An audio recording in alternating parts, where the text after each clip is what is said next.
یہ کانڈکٹ کے ساتھ ظاہر کیا جا رہا ہے. تو کیوں نہیں عمران خان کو اس وقت اریسٹ کے آرڈر دیتی کورٹ؟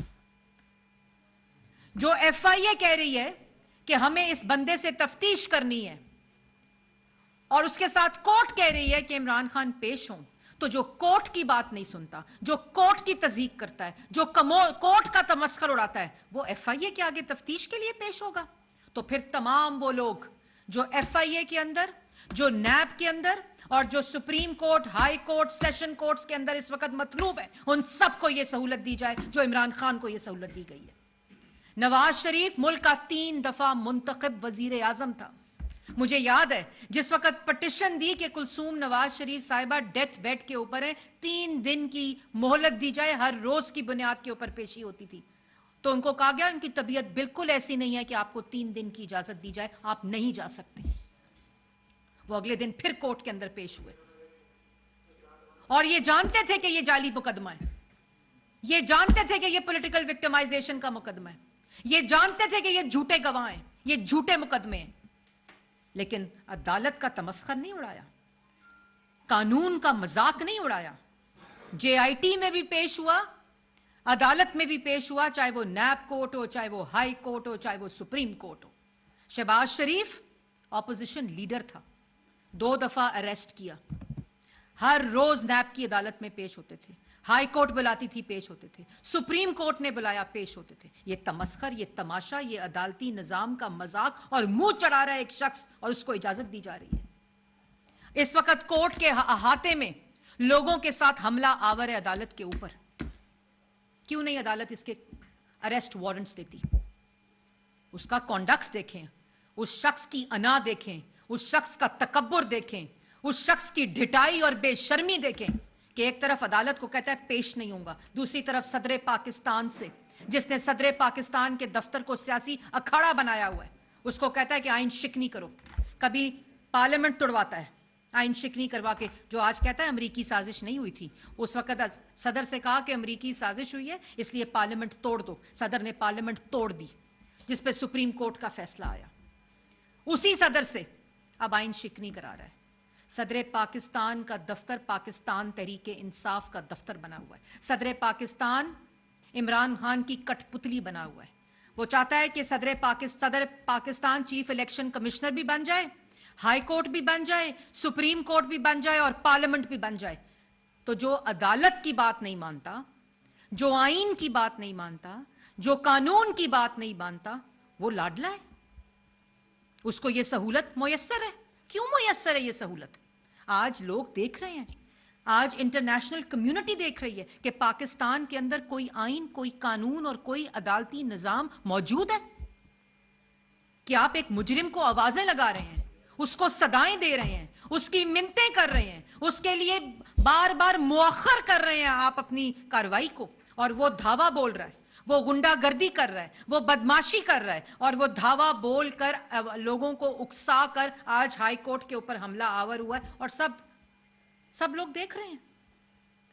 اور کیا کہتا ہے وہ؟ جیل بھرو تحریک میں جیلیں بھرنی تھی. عمران خان صاحب نے کہا وہ گاڑی سے اتر کے عدالت میں جج صاحب کے سامنے پیش نہیں ہو رہا کہ مجھے گرفتار کر لیا جائے گا. اب سارے کیسز چھوڑ دیں، یہ بیل بیفور اریسٹ کا کیس ہے، اس کے اندر جعلی دستخط دیے ہیں، وہ مجرم باہر کھڑا ہے، اس کا وکیل کہہ رہا ہے کہ آپ برائے مہربانی عزت مآب عمران خان صاحب کے پاس اپنا رجسٹرار بھیج دیں اور ان سے گاڑی میں دستخط کر لیں، کیونکہ اتنے زیادہ لوگ ہیں کہ عمران خان صاحب جج صاحب کے سامنے پیش نہیں ہو سکتے. یہ کیا تماشا ہے؟ کیا اس ملک میں جس شخص نے اپنے اقتدار میں ہر ریاستی طاقت کو اپنے سیاسی مقاصد کے لیے استعمال کیا، آئین توڑا، سپیکر سے آئین شکنی کرائی، ڈپٹی سپیکر سے آئین شکنی کرائی، وزراء سے آئین شکنی کرائی، صدر سے آئین شکنی کرائی، ایک سازش کے پیچھے، اپنے اقتدار سے چمٹے رہنے کے پیچھے، آج وہ 22 کروڑ عوام اور ملک کا اس وقت تماشا بنا کر کھڑا کیا ہوا اس کو، اور کوئی پوچھنے والا نہیں ہے. آج سب بے بس ہے، مہلت پہ مہلت، مہلت پہ مہلت. یہ کس قسم کا نظام ہے؟ تو میں یہ مطالبہ کرتی ہوں کہ اس وقت جو سکرینز کے اوپر آپ لوگ پاکستان کی عوام دیکھ رہی ہے، अगर इमरान खान साहब ने कोई जुर्म नहीं किया, अगर इमरान खान साहब को बेल बिफोर अरेस्ट चाहिए तो अदालत में पेश हों, और अगर अदालत ये सहूलत इमरान खान को देती है, एक गुंडे को देती है, एक आइन शिकन को देती है, जो अदालत की तज़हीक करता है, उसका तमस्खर उड़ाता है, उसकी बेइज्जती करता है, तो फिर ये हर मुजरिम को सहूलत मिलनी चाहिए।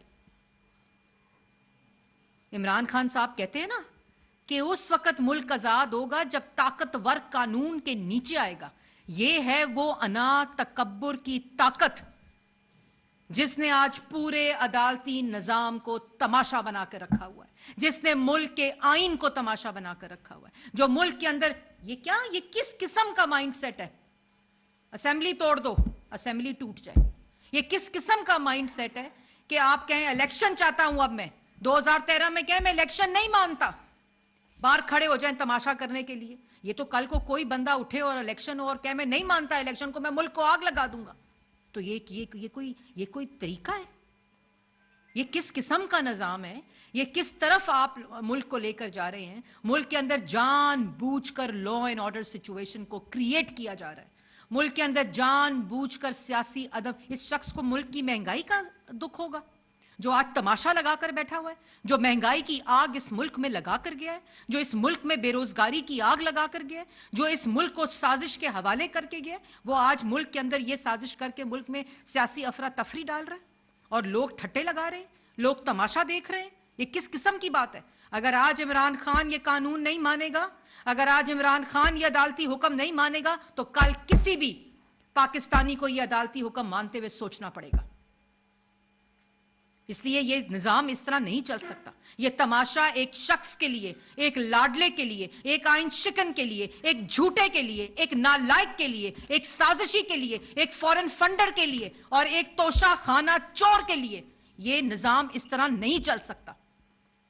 इमरान खान को कानून के दायरे के अंदर आना पड़ेगा और ये अदालती निजाम का, ये अदारों का ये जिम्मेदारी है कि इमरान खान को इसका पाबंद किया जाए।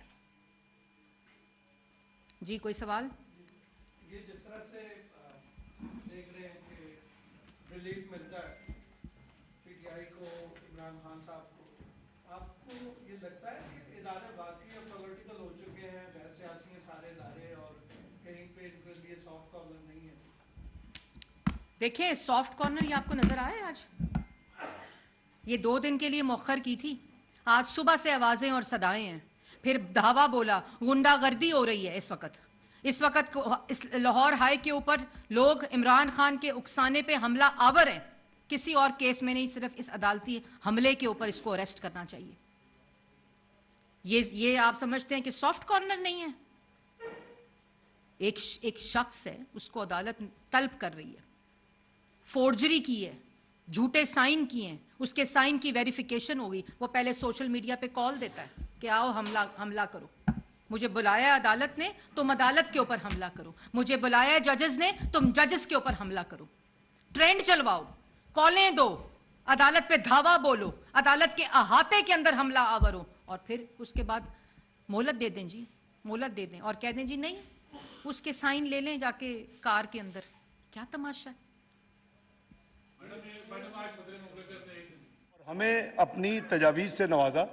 मैंने मुअज़्ज़ज़ अरकान के ख़यालात को भी सुना, मैंने उसको नोट भी किया और मुल्क की मसरूफियात और ज़िम्मेदारियों के हवाले से जो मैं जुम्मे वाले दिन नहीं था तो उस वक़्त भी मेरे कॉलीग्स, मिनिस्टर ऑफ स्टेट और दूसरे लोग नोट्स ले रहे थे और वो मेरे इल्म में है और इंशाअल्लाह मेरी पूरी कोशिश होगी कि हम इन चीज़ों को अगर इस बजट में नहीं तो आने वाले बजट में इसको इंशाअल्लाह इनकॉर्पोरेट करेंगे और इसको हम रिस्पॉन्ड करेंगे। जनाब स्पीकर, मैं इसके अलावा ये अर्ज़ करना चाहता हूँ कि जो इजाफी इक़दामात की जो ज़रूरत क्यों पेश आई, अभी मुअज़्ज़ज़ अरकान ने दोनों साइड से ख़ुसूसन मेरे दाएं जानिब उन्होंने इन जो टैक्सेस हैं उसके ऊपर ऑब्वियसली हर किसी का दिल नहीं करता, ये इस हुकूमत का दिल भी नहीं करता, मेरा भी दिल नहीं करता। ये तो आप इनसे पूछें और मैं इनको बताऊं कि मैं कहां से कहां 10 दिन में हम पहुंचे हैं। मेरी जो साथी टीम थी इकोनॉमिक, हमने 10 दिन, जनाब स्पीकर, हमने 10 दिन यानी डायलॉग किए हैं। आपने अखबारों में पढ़ा होगा 800 अरब के टैक्स आ रहे हैं, 700 अरब के टैक्स आ रहे हैं, पौने 700 अरब के टैक्स आ रहे हैं, को हकीकत को ज़्यादा डिफरेंट नहीं थी। और उसकी वजह मैंने अर्ज़ की थी अपने पिछली जब मैंने 15 फरवरी को अर्ज़ किया था कि उसकी वजह ये थी। अल्लाहु अकबर।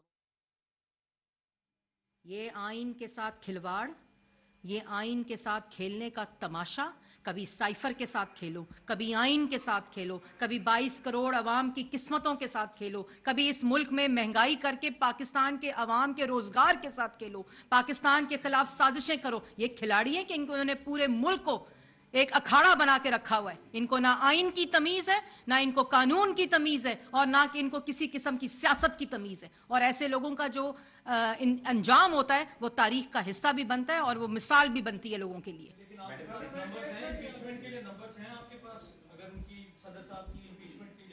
देखें, ये फैसला हमारी कानूनी टीम, एलाइज और हुकूमत पाकिस्तान करेगी, ये पार्लियामेंट करेगी, और इस वक्त तमाम जमातें, इस वक्त जो एलाइज हैं वो मुत्तहिद हैं, और जो भी होगा तरीक़ाकार वो मिलकर, क्योंकि ये शख्स जो मुंह से कहता था कि मैं मुल्क के टुकड़े टुकड़े कर दूंगा, ये इसने कहा था।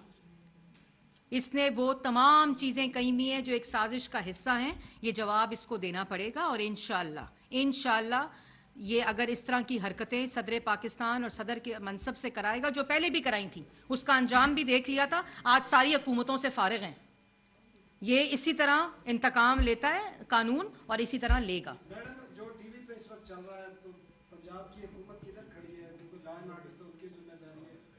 वोट में इस किस्म के लोग आके खड़े हो गए हैं सैकड़ों की तादाद में, और आपने खुद भी बताया कि क्या हालात हैं। तो पंजाब हुकूमत जो निगरान हुकूमत है वहाँ वो काम खड़ी है। दूसरा, आपकी जमात क्या समझती है कि पंजाब में और केपी में इलेक्शन कितने दिन में होने चाहिए, कब होने चाहिए? देखिए, बात यह है, इलेक्शन अपने वक्त पर होने चाहिए। आज जिस तरह एक शख्स ने पाकिस्तान के कानून को, आइन को, अदालती निज़ाम को यरगमाल बनाया हुआ है, उस तरह वो इलेक्शन के निज़ाम और प्रोसेस को यरगमाल नहीं बना सकता। ये किसी के मंशा पे आइन नहीं चलेगा, ये किसी की धौंस। कोशिश की गई है नंबर एक कि ये मिनिमम अमाउंट IMF से एग्री हो। नंबर दो, जो वजह है जिसकी हमें खुद फिक्र होनी चाहिए कि हमारा पावर सेक्टर ब्लीड कर रहा है। 3000 अरब की हमारी बिजली पैदा करने की कॉस्ट है, और 1550 अरब सिर्फ हम इकट्ठा कर पाते हैं। बिजली की चोरी, लाइन लॉसेस और बिलों की अदम अदायगी, ये तीन चीज़ें जो हैं मेनली उसकी ज़िम्मेदार हैं कि हम 1450 अरब के करीब हमारे बिजली की कीमत जो है वो रिकवर नहीं हो सक रही। और यही वजह है कि उसमें से करीबन 600 अरब से ज़रा कम बजट में मुख्तस किए गए बजट सब्सिडी जिसका नाम है। लेकिन अगर आप वो रकम भी निकाल दें तो फिर भी करीबन 850 अरब का उसमें गैप है। ये इसलिए नहीं ये इजाफी टैक्स लगाए जा रहे कि जी FBR जो है वो अपने हदफ जो है उसको पूरा नहीं करेगी। ये पूरी तरह IMF को सेटिस्फाई कर दिया गया कि हमारी जो कलेक्शन की स्पीड है वो हमारी कलेक्शन की स्पीड बिल्कुल सही है और ऑन ट्रैक है। और इंशाअल्लाह हमने इस मुअज़्ज़ज़ ऐवान ने जो बजट में रकम मुख्तस की है, एक जो टारगेट दिया है, इंशाअल्लाह हुकूमत वो आमदनी का हदफ पूरा करेगी इंशाअल्लाह। लेकिन वो जो ब्लीडिंग हो रही है उसको कम करने के लिए उसके हवाले से कई इक़दाम जो लिए जा रहे हैं, उसमें से ये एक कदम भी हमें लेना पड़ा हालत मजबूरी, जो एक बहुत ज़्यादा अमाउंट से करते करते हम 170 पे आए। और बिल्कुल मैं समझता हूँ कि जो मुअज़्ज़ज़ अरकान और ऑनरेबल जो मेरे साथी हैं अरकान पार्लियामेंट इस हाउस में, वो बिल्कुल उन्होंने सही कहा कि महंगाई लोगों के बर्दाश्त से बाहर है, इसमें कोई शक नहीं है। लेकिन क्या ये महंगाई चंद महीनों का नतीजा है, या ये महंगाई पाकिस्तान में जो मिसमैनेजमेंट हुई, जो मिस गवर्नेंस हुई, جو پاکستان میں ہم نے فسکل ڈسپلن کو تباہ کر کے رکھ دیا, جو مانیٹری پالیسی کی دھجیاں اڑا دیں, جو فسکل پالیسی کو ہم نے زمین دوز کر دیا, یہ اس کا نتیجہ ہے. اس کا نتیجہ نیٹ رزلٹ یہ ہے, میں دوبارہ at the cost of repetition عرض کروں گا, یہی پاکستان 24ویں دنیا کی معیشت تھی 2016-17 فسکل ایئر میں. آج 2022 میں ہم کیوں دنیا کی 47ویں معیشت بن گئے ہیں؟ ہم سب کو اس پہ غور کرنا چاہیے, اس کو ہم اینالائز کریں, ہم اپنی غلطیاں ڈھونڈیں, ہم اپنے ماضی کو جھنجھولیں اور اس میں سے نکالیں کہ کیا وجوہات ہیں, تاکہ ہم آنے والی نسل کے لیے بہتری پیدا کر سکیں. تو جناب اسپیکر, میں یہ گزارش کروں گا کہ یہ جو گزشتہ حکومت کے دور میں جو ملکی خزانے اور بیرونی شعبہ میں شدید بحران پیدا ہوا, اس کی وجہ سے یہ خصوصی اقدامات آج آپ کو لینے پڑ رہے ہیں. گزشتہ حکومت نے, یہ حکومت نے تو معاہدہ نہیں کیا IMF کے ساتھ, یہ تو معاہدہ پہلے تھا, اور بڑی یعنی مشکل ترین شرائط میں معاہدہ کر لیا. جب معاہدہ کر لیا پھر اس کو سسپینڈ کر دیا, جب دوبارہ شروع کیا تو اس کو یعنی عمل درآمد نہیں کیا, جب عمل درآمد کیا تو پھر چلا, تو اس کے بعد دوبارہ ایک وقت آیا جب اسی ہاؤس نے vote of no confidence move کیا, تو اس کے بعد نہ صرف معاہدے کی شرائط پر عمل نہیں کیا بلکہ جو عمل کیا تو اس کو واپس کر دیا. تو میں سمجھتا ہوں کہ یہ وہ چیزیں ہیں جو ہمارے دونوں سائڈز کے جو ساتھی ہیں ان کو مد نظر رکھنی چاہیے. اور یہ ساورن کمٹمنٹ جو ہیں یہ کسی انڈیویجول یا کسی ایک اکنامک ٹیم یا ایک پولیٹیکل پارٹی کی نہیں ہوتی, یہ ملک کی ہوتی ہیں. اور اس کو ہمیں حتی الامکان کوشش کرنی چاہیے کہ جو ساورن کمٹمنٹس ہیں ان کو ہر حالت میں جناب اسپیکر پورا کرنا چاہیے. یہی زندہ قوموں کی نشانیاں ہیں, یہی جو ملک ہیں جو ڈگنیفائڈ جو ان کا رد عمل کرتے ہیں اپنے کنڈکٹ سے, وہ اسی سے ناپا جاتا ہے اور اسی سے دیکھا جاتا ہے. تو جناب اسپیکر, جیسے میں نے عرض کیا کہ ہم نے پوری کوشش کی کہ اگر ہم 170 ارب کے ٹیکس لگا رہے ہیں, مہنگائی بھی ہے, تو ہم اس ملک میں جو ہمارے بہنیں جو کہ head of family income support fund, Benazir income support fund کا میں عرض کر رہا ہوں, تو اس کے حوالے سے جن کو امداد مل رہی ہے کو ہم ان کے لیے نیگوشیٹ کر لیں. اور میں کمپلیمنٹ کرتا ہوں اکنامک ٹیم کو جو اس وقت حکومت کی تھی, کہ ہم سب نے یہ پوری کوشش کی کہ میکسیمم ہم ان